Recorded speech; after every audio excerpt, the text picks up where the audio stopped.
Hello students, I hope you all are fine.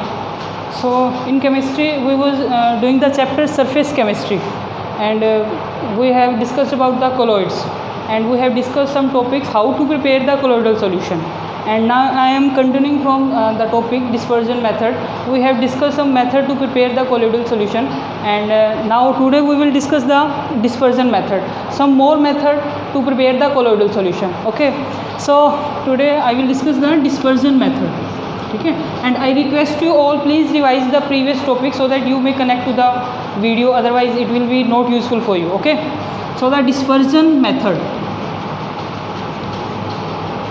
Dispersion method से भी हम colloidal solution prepare कर सकते हैं. एंड इसमें क्या होगा, डिस्पर्स करना मतलब जो बड़े साइज़ के पार्टिकल्स होंगे उनको ब्रेक करके कोलोइडल की रेंज में लेके आना है.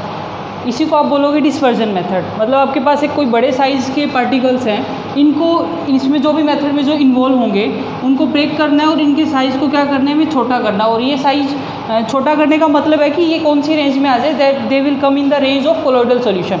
Okay, so the dispersion method में जो फर्स्ट मेथड है that is the mechanical dispersion method. उसमें फर्स्ट मेथड जो डिस्क्राइब करोगे that is your mechanical method. ठीक है, मैकेनिकल मेथड. मैकेनिकल मेथड में पहले मैकेनिकल वे से आप सब्सटेंस को, जो लार्जर साइज सब्सटेंस होते हैं उनको ब्रेक करके स्मॉलर पार्ट्स में डिवाइड करते हो, फिर उसको कोलोइडल मील से आप और ज़्यादा कोलोइडल रेंज में लेके आते हो. कोलोइडल मील होती है जो आप सब्सटेंस पे यूज़ करोगे, and then your substance will come in the range of the colloidal. ठीक है, कोलोइडल सॉल्यूशन. तो ये मैकेनिकल मेथड है, सिंपल मेथड है. मैकेनिकल वे से पहले आप उनको स्मॉलर सब्सटेंस में करते हो, उसके बाद कोलोइडल मील का यूज़ करके उनको कोलोइडल की रेंज में लेके आते हो. तो इससे कौन कौन से कोलोइडल सॉल्यूशन बनते हैं? Example you can say that we can prepare the paint, dyes, ठीक है, इंक जो है हमारी. ठीक है, तो these all can be prepared by the mechanical dispersion method. The complete name is the mechanical dispersion method. Okay, so the next one is the electrical dispersion method. ठीक है, electrical dispersion. इलेक्ट्रिकल तो मतलब यहाँ पे कहीं ना कहीं electricity का यूज़ होगा. इलेक्ट्रिकल डिस्पर्जन मेथड, और इसका एक और भी नेम है that is more that can be the more used, that is the Bragg arc method. ठीक है, Bragg's arc method, ये भी एक नेम है, इसी के नेम से ये ज़्यादा यूज़ होगा. Basically it is the electrical dispersion method. So electrical dispersion method में क्या होगा, आपके दो मेटल रोड्स लेनी है. You have to take the two metal rods. Okay, metal, you know that metal conduct very easily. metals are good conductor of electricity, that's why we are taking the metal rods और metal electrodes. ठीक है, उसके बाद जो system में ले रहे हो, इसे आपको जो आउटसाइड है यहाँ पे आइस रखनी है. मतलब आइस का एनवायरनमेंट रखना है, बिल्कुल कूल एनवायरनमेंट रखना है. जो ये डार्क किया है मैंने portion, this represents your eyes. ठीक है, आइस रखना ताकि हम बाद में कंडेंसेशन की हमें जब जरूरत पड़ेगी that we can use that. Okay, ये जो दो रोड्स दिखाई है ये these are the metal rods. And आप यहाँ पे आपको पावर बैटरी देनी है. यहाँ पे एक कनेक्शन जोड़ दो, यहाँ एक कनेक्शन जोड़ दो, मतलब सर्किट बनाना है हमें यहाँ पे. ये अभी दोनों आपस में कनेक्ट नहीं है. Note this point, these are not connected to each other now. तो यहाँ पे आपने यहाँ पे वायर से इसको कनेक्ट कर दिया पूरा. उसके बाद क्या करना है, ये रोड कौन सी लोगे, ये कैसे डिस्क्राइब करोगे. जिस भी मेटल का आपको कोलोइडल सॉल्यूशन बनाना है उसी के ये मेटल रोड्स लेनी है. ठीक है, अब मान लो आपको किसी भी कोई मेटल है उसी का कोलोइडल सॉल्यूशन बनाना है, तो उसी से बनी हुई ये रोड्स लेनी है. रोड तो कोलोइडल सॉल्यूशन नहीं है. कोलोइडल सॉल्यूशन तो एक परफेक्ट रेंज के अंदर जब पॉलीगल्स आएंगे तभी होंगे. So these metals will be taken by दो substance for which you have to make the colloidal solution. Okay, so ये मेटल रोड्स ले ली. अब इनको क्या करना है, यहाँ पे एक आर्क ये बना ली हमने. उसके बाद इन दोनों को जब आप कंबाइन करोगे, कोलाइड करोगे, तो यहाँ पे एक स्पार्क इकट्ठी होगी. स्पार्क जो है एक चिंगारी कह सकते हो आप, स्पार्क आएगी. तो उसकी वजह से क्या होगा, ये मेटल रोड जो है डिस्पर्स हो जाएंगे, या फिर इनके जो मॉलिक्यूल्स है वो एकदम से किस में आ जाएंगे, मॉलिक्यूल्स फॉर्म में आ जाएंगे. मतलब ये दोनों अगर आपस में कोलाइड करते हैं तो मेटल्स के जो कुछ पार्टिकल्स हैं वो यहाँ पे सॉल्यूशन के अंदर आ जाएंगे. यहाँ कोई आपने इलेक्ट्रोलाइट सॉल्यूशन लिया है, ठीक है, एकदम से वो ब्रेक होंगे ही सॉल्यूशन में आएंगे. वो ब्रेक होकर सॉल्यूशन में आएंगे तो उसे एकदम से उसी फॉर्म में कंडेंस करने के लिए आइस का यूज़ हुआ. ठीक है, सॉलिड पार्टिकल ही है, यहाँ से सॉलिड पार्टिकल ही रिलीज़ हो रहे हैं. And then when they will after these two rods will collide, collision के बाद जो इनके जो पार्टिकल्स है वो जब सॉल्यूशन में आएंगे उसको उसी टाइम पे कंडेंस करने के लिए we are using the ice here, और वो पार्टिकल उसी रेंज में ही सॉल्यूशन के अंदर आ जाएगी।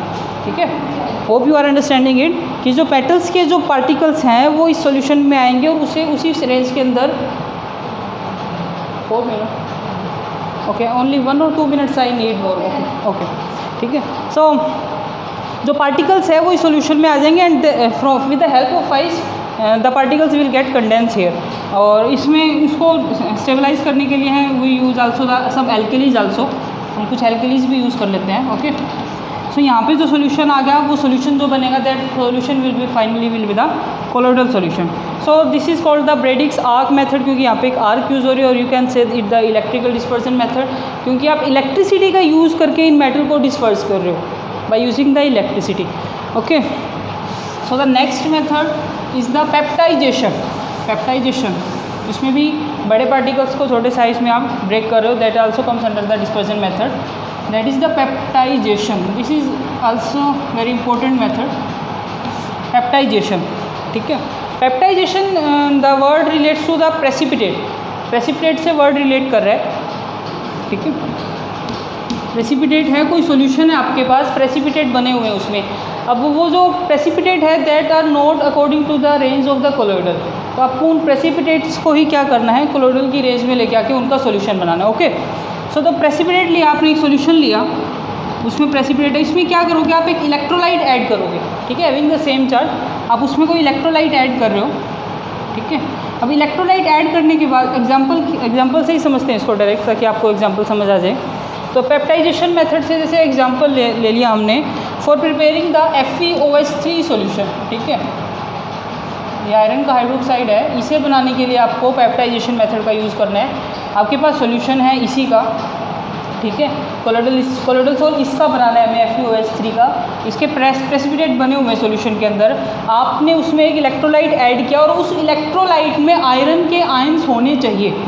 ठीक है, because we are having with iron ions in the this precipitate, ये एक प्रेसिपिटेट है, इसका सॉल्यूशन बना हुआ है, इसमें कोई ऊपर से क्या कर रहे हो, इलेक्ट्रोलाइट यू और get it, I think any solution which है पॉजिटिव नेगेटिव आयन, जो इलेक्ट्रोलाइट है पॉजिटिव नेगेटिव में ब्रेक हो जाए वो एक इलेक्ट्रोलाइट है, और उस इलेक्ट्रोलाइट में क्या होने चाहिए, आयरन के आयंस होने चाहिए।